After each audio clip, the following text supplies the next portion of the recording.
Hi అండి, welcome back to my channel Kavya creative thoughts. So ఈరోజు ఏ class చెప్పుకోబోతున్నామంటే ఇంతకుముందు 47 క్లాస్లో జర్దోసి గురించి ఎలా కుట్టాలి అనేది ఎక్స్ప్లెయిన్ చేసుకున్నాం కదా.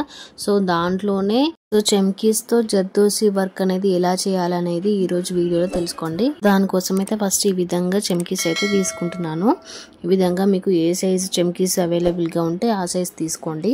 ఇవన్నీ కూడా మనకు బిగినర్ కిట్లో ఇలాంటి ప్రతి ఒక్క మెటీరియల్, నేను చెప్పే ప్రతి క్లాస్కి యూజ్ అయ్యే ప్రతి మెటీరియల్ కూడా బిగినర్ కిట్లో ఉంది. అయితే ఇక్కడ నేను ఫస్ట్ ఈ లైన్ చెమ్కీ వర్క్తో జర్దోసి వర్క్ చేయడానికి, చెమ్కీస్తో జర్దోసి వర్క్ చేయడానికి ఫస్ట్ ఇది ఒక లైన్ డ్రా చేసుకున్నాను.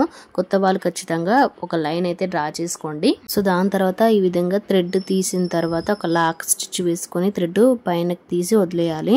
సో ఇక్కడ నేను నీడిల్ ఏది వాడుతున్నాను అంటే 14 నెంబర్ నీడిల్ మాత్రమే వాడుతున్నాను.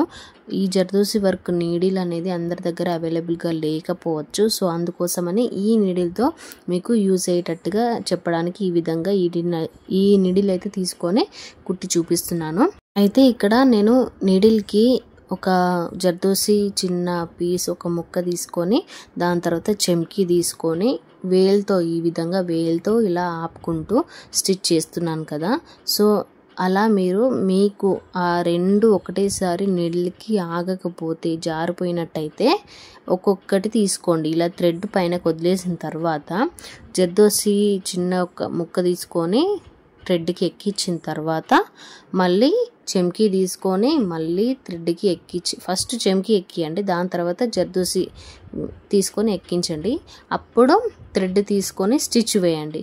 అలా మీకు ఒక్కొక్కటి చిన్నగా ప్రాక్టీస్ అయితే చేసుకోండి. అలవాటు అయ్యే వరకు ఈ విధంగా అయితే చేయండి. అలవాటు అయిన తర్వాత రెండు ఒకటేసారి తీసుకొని ఈ విధంగా వేల్తో జారకుండా, నీడిల్ నుంచి కిందికి జారకుండా గ్రిప్లో పట్టుకొని ఈ విధంగా స్టిచ్ చేయండి.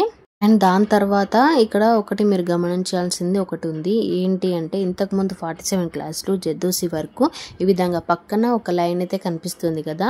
సో ఆ వర్క్లో మిడిల్ ప్లేస్లో ఇలా స్టిచ్ తీసుకొని రివర్స్లో తీసుకొని స్టిచ్ వేసి అక్కడ నుంచి నెక్స్ట్ వర్క్ అనేది స్టార్ట్ చేస్తున్నాం కదా, నెక్స్ట్ జర్దోసి వర్క్ అయితే స్టార్ట్ చేస్తున్నాం కదా. సో దీంట్లో కూడా అలానే, కాకపోతే చిన్న చేంజ్ ఏంటి అంటే మనం ఎక్కడైతే స్టిచ్ చేస్తున్నామో అక్కడ స్టిచ్ స్టార్ట్ చేస్తున్నామో మిడిల్ పాయింట్లో అక్కడ చిన్న చెమ్కీ యాడ్ చేస్తున్నాము. ఆ చెమ్కీ అనేది పైనకి లేవకుండా జర్దోసి పైన కనిపించేలాగా చెమ్కీ అనేది కిందకి ఉండేలాగా చూసుకోండి. సో అప్పుడైతే వర్క్ అనేది క్లియర్గా ఉంటుంది. చెమ్కీ పైనకి లేవకుండా చూసుకోవాలి, కింది వైపు ఉండాలి, జర్దోసి మాత్రం పైన సైడ్ ఉండాలి. అలా చూసుకొని కుట్టండి. ఈ నీడిల్కి ఎక్కించేటప్పుడు కూడా జర్దోసి నీడిల్కి ఎక్కించేటప్పుడు కూడా ఈ నీడిల్కి ఉన్న కొండి ఏదైతే ఉందో అది కింద వైపు ఉండాలి. కింద వైపు ఉంచుకొని ఈ విధంగా జర్దోసికి రౌండ్గా హోల్ చేసుకోవాలి, కట్ చేసుకోవాలి. రౌండ్ హోల్ వచ్చేలాగా కట్ చేసుకోవాలి. అలా రౌండ్ హోల్ రాకుండా మధ్యలో స్ప్రింగ్స్ అడ్డుగా వచ్చి అలా వదిలేసానంటే అది థ్రెడ్కి, మన నీడిల్కి ఎక్కదు. అదేవిధంగా థ్రెడ్కి ఎక్కించేటప్పుడు థ్రెడ్ అనేది దారాలుగా వచ్చి డ్యామేజ్ అయిపోయి థ్రెడ్ తెగుతూ ఉంటుంది. మళ్ళీ మీకు వర్క్ అనేది చాలా డిస్టర్బెన్స్ అవుతుంది. ఇక్కడ నుంచి మనం ఎంత వరకు కుడతామో అక్కడ వరకు చేసిన కష్టం అంతా వేస్ట్ అయిపోతుంది మధ్యలో దారం తెగిపోతే. సో అలా తెగకుండా మంచిగా వచ్చేటట్టుగా జర్దోసి కట్ చేసుకోండి. జర్దోసిని ఎలా కట్ చేసుకోవాలి, ఎలా యూస్ చేయాలి అనేది ఇంతకుముందు ఫస్ట్ ఒక వీడియో పెట్టాను. సో అది మన ఛానల్లో ఉంది.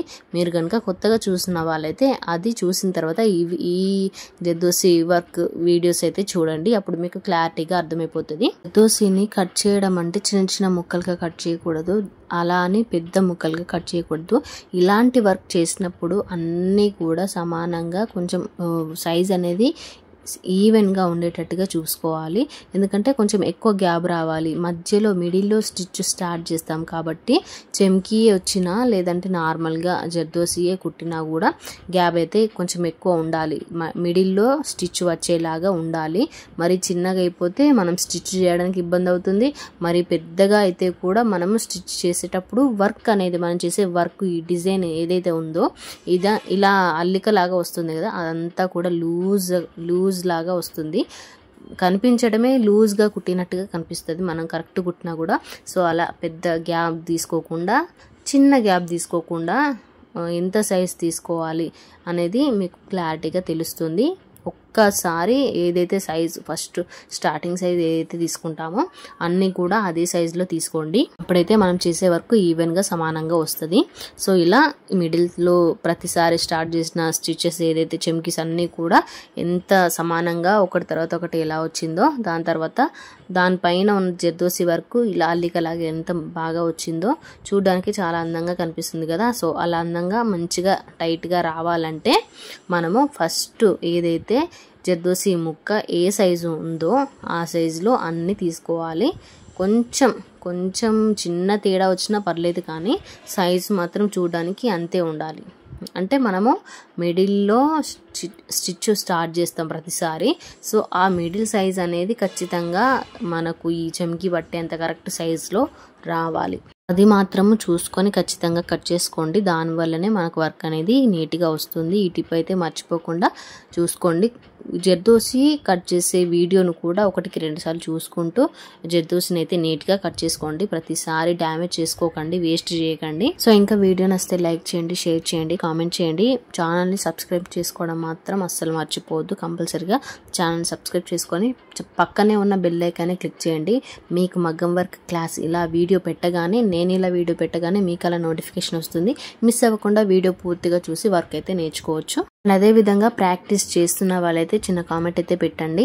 అదేవిధంగా మన వీడియోని కొత్తగా చూస్తున్న వాళ్ళైతే మీరు మన ఛానల్ సబ్స్క్రైబ్ చేసుకొని ఫాలో అవ్వండి. మీకు ఖచ్చితంగా మగ్గం వర్క్ నేర్చుకునే ఇంట్రెస్ట్ ఉంటే ఖచ్చితంగా మన వీడియో, మన ఛానల్స్ అనేది 100%గా మీకు మగ్గం వర్క్ వచ్చేటట్టుగా హెల్ప్ అవుతాయి. 100%గా మన వీడియోస్ ఫాలో అవుతూ వర్క్ అయితే నేర్చుకోవడం స్టార్ట్ చేయండి, ఖచ్చితంగా వస్తుంది.